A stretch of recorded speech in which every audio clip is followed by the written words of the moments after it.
No matter how you do it, it's going to be messy. So just sell the client and get them in and get them started and figure it out. Some of you guys still have some legacy clients. Dan's question that's upcoming is about legacy clients as well. We had legacy clients. When we started making our transition, the transition that many of you guys are going through, a lot of this comes down to like each and everybody's risk tolerance. So we have the folks who are like, all right, I'm not taking any legacy clients. And then we have me who was like, I'll take 1 to 2 tops legacy clients per month for this specific window of time while I'm getting this thing off the ground as a means to the end. I use that as a scarcity urgency tactic to bring cash in the door. I also, for us, made sure that any quote unquote legacy client was activity and work that could fundamentally be helping my done with you offer. So for many of you, the legacy work, you're building assets, you're working through a similar process as your new core offer that it's kind of the same, or there are parts that are the same, but it's just in a higher touch format. For me, it was like, hey, my legacy client was me just doing the done for you version of my core offer, right? And so even if I worked with a legacy client, there was opportunity for me to create new assets that could be utilized by done with you clients, iron out kinks of where are people getting stuck and why, what is the 80-20 that most people need versus, this one particular person. And so it did help fuel the learning and obviously put money in our pocket to help mitigate the risk, but we put a cap on it. So it wasn't like we're not taking any. I gave myself a 6-month transition, but we had like 25 active clients that we were transitioning out of, and the team was a lot larger. I'm not just going to go fire everybody that isn't needed anymore. I'm going to iron out some of these kinks along the way. That was because I'm a little bit less risk averse. I didn't have enough money in the war chest to justify ripping the Band-Aid off. I was too scared. We've had clients on the extreme side, like we had a client, Chris Bayless. He was doing all one-on-one, launched his Done With You program, and he was like, able to get more done with you sales. And he was like, he turned down hundreds of thousands of dollars of one-on-one and forced them into the done with you. And he just ripped the Band-Aid. I didn't feel like I was in a position to do that. So my first advice would be to consider maybe doing 1 or 2. I don't know what the price points are on that. Maybe the price points go up on it and you say, hey, we actually only have 1 spot left or 2 spots left, and leverage that urgency to just give your guys some of the cash, like to balance out the loss of the one client while you're still spinning up the new. You don't have to take more than that. You can say, hey, we're taking only 1 to 2 a month. And so once you get that, if there's any more interest, you can put them on a wait list. You can take a deposit to have the one for next month to help, again, balance the transition. We're all doing this, right? Like that's kind of what we're doing. And so you have 1 or 2 on a wait list to help you kind of do this while the new thing is bumping up might be in your best interest. So if that's a possibility, I would consider that, because that'll just give you a little bit of that cushion. Now, the key difference for all of you on that when I say that, and why that's different from if you just took legacy clients, that was just your default, right? Like, hey, that's how we operate. We work with clients this way. For this window of time that we're deciding on, so I would give yourself a, hey, like maybe this is only for the next 3 months, or maybe it is 6 months, or if it's 1 client a month, whatever. Like, by this date, we are ripping the Band-Aid and we're never taking a client like a legacy client again. And then you give yourself some of that runway, which could create some fire underneath your ass, versus having it be like the fire's so big burning right now that it hurts, right? Like you want to be motivated by the fire, not killed by the fire, right? So figure out what that transitional window looks like. And the difference is that it is a means to the end. This isn't how we're operating forever. This is, hey, we're only operating this way until X revenue is coming in from the new way, and we feel comfortable with whatever that number is for us. So that's the first piece on that. The second piece is, so it's a 6-week program, right? So when we launched our first thing, when we got 2 weeks in to the first group, everyone's iteration is a little bit different, but my V1 was doing a live training on a Monday and then answering questions and QAing and customizing on Thursdays. That was like kind of how we were rolling into this new offer. I had gone into week 1 2 weeks ahead. I was prepped for the first 2 weeks, so I was able to stay ahead by a week at least every single week. But what's funny is you get the people that saw your promotional emails and they're like, hey, can I get in? Maybe you won't let them in the day after, or maybe you will and be like, hey, all I need you to do is watch yesterday's recording because that's all you need to do to catch up. If it's already pre-recorded and the homework is for them to catch up and they can catch up in a week or 2 weeks, drop them into the existing cohort. Or now you have some of the starting material for the next cohort and just start a new cohort. Because here's the reality for all of you, like in this process, and as some of you will probably already experience here, whether you like it or not, there are always going to be some people that are moving faster in the process than others. And that's going to be a problem that you're going to have to solve for at some point in the future, right? And there's a lot of different ways to potentially solve for that. But I don't see a reason why, if you're on week 3 with some people, so say you're doing a call a week, whatever, to answer questions, you could add just a second time block for the new cohort for that one. And then you could flip back to the first time slot for the next cohort, right? Like, so you could potentially be running 2 overlapping cohorts at the same time. The goal is to get it to not be cohort based. And guess what? Cohort can still be evergreen. Like right now, for some of you, like we've moved back to a group onboarding process. And so we have a new intake every 2 weeks. So if I sell someone today, right? Like if we close someone today, then I get to go and say, hey, well, if you want to get started like tomorrow, then you got to get your payment in today, which was an email that I sent to someone yesterday. So like, let me know which one works for you.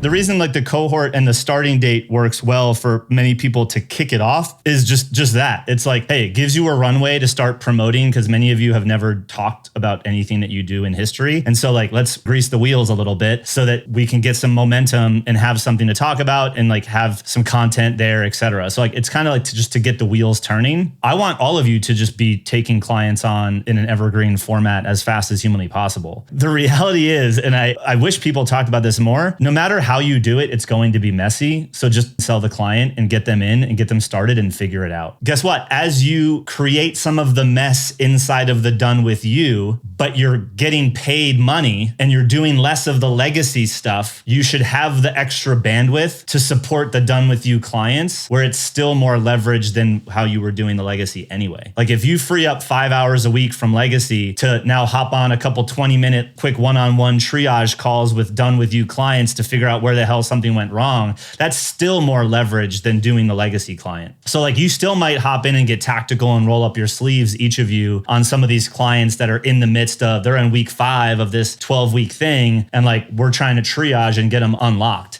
Again, this goes back to why so many of us recommend selling this thing as a pilot or an unpolished thing, because it gives us some of that wiggle room and sets the bar a little bit lower. But then when you hop on one-on-one with them to figure it out, or someone else on your team does, or you have an extra call or whatever, they're going to see how that's valuable, right? Like they're getting extra time and attention. And it also is going to help you uncover where the next obstacle might be. You might realize that a lot of people are going to run into that issue. You might say, wow, everyone around week 3 is getting hung up on this one thing and we haven't talked about it. Maybe I should go put something together and say something about it. Here's a real life example of us. Some of you have already experienced. Earlier versions of Academy, like you came in, once you had your offer, we're like, sell, sell, sell, sell, sell. And many of you wouldn't sell because you're like, I'm stuck in fulfillment. I have no boundaries with my existing clients. Where do you think the reclaim time formula training came from? Why do you think it's where it is now? Up front, because 9 times out of 10, y'all don't have the room or bandwidth to do the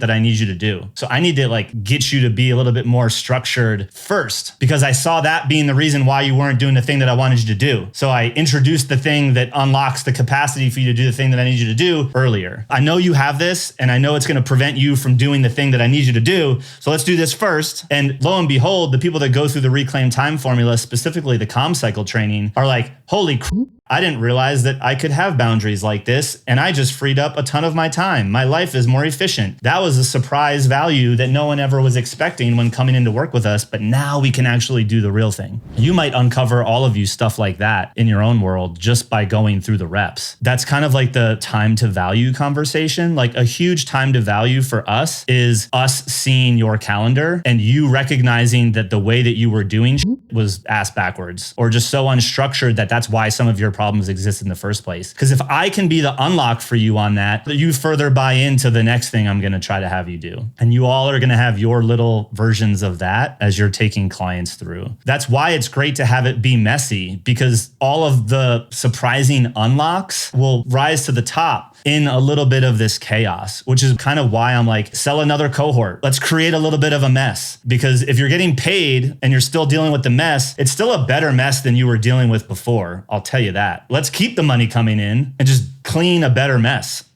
Right? For all of you, what I would look to do, and if you were at the July intensive, we spent some time on this, was like, what are we working towards from a number of new clients? And this could be from your service line, by service line. So like the one-on-one or the group or whatever. I'd obviously try to simplify the offerings as much as possible. Like, what's the target? Like, what would you be happy with if you have any data on what Q4 looked like for you last year, if your team's taking off or what days you're taking off, things like that. Like, I'd look at your schedule, your team's schedule. Obviously, you have a new kiddo coming the way. And then what's a reasonable goal for you to target for a number of new clients? And then reverse engineer, like, okay, well, how many conversations do we need to be having? How many leads does it take us to get those conversations? And just target a specific income number. And then that can kind of fuel like, okay, well, if we need 300 grand in Q4, it probably won't be an equal 100, each month. How do we see that breaking out across these different offers over the next 3 months? And do I need 300 or do I need 250 or what does that number look like? And then reverse engineer that into, at a minimum, if we can close this out while I'm being a good new dad, winning, right? So I wouldn't try to make it so complex that your team is freaked out while you're gone or while your capacity is limited. I would probably like, hey, what's the floor? Minimum viable. We got to collect this to get through Q4 safe and sound. And ideally that's X done with you clients and, 1 or 2 legacy or whatever that we're willing to take on. Maybe it helps mitigate that risk, assuming that your team can run the done for you component without you. Right? So that's be like, I just kind of find the number so that I can target that would be the first thing. Cause that alone, I think will just dictate who you say yes to and who you say no to. You're always selling the next thing. If it's 90 days, I don't know if you're already getting this question, but like when we sold 90 days, people would always be like, well, what happens after 90 days? Have an answer for that. It's like the answer is, well, we can keep going at X rate, supporting you, finishing. Sometimes people are finished with what they need to get done. Sometimes they need a little extra support. We have a couple different ways we can keep working with you. So like, for example, when we had our 90 day, which was like 7,800, you either bumped up to Academy because you needed to solve the next thing, or you needed some extra support on the thing that was still really the focus of the 90 day. Some people call it like a continuation offer. So it's like, hey, for $1,000 a month, commit to another 3 months. You basically continue with all of the support that you currently have on getting the 90-day thing live and running effectively. Or if you want to solve this next new problem, if you already know what that is, you could fundamentally be taking the pilot for the next offer. If you compartmentalize your core offer and some of the stuff that you thought was going to be in there is now not in there, you likely already have some of the ingredients for the next thing already because we slimmed down the upfront thing. Not everybody has that, but you would kind of do the exact same thing that you're doing right now, but with the next thing. It's like, hey, we're going to take 5 clients for this to solve this problem, right? And here's how that's going to work. And so if it's ready by the end of the 90 days, or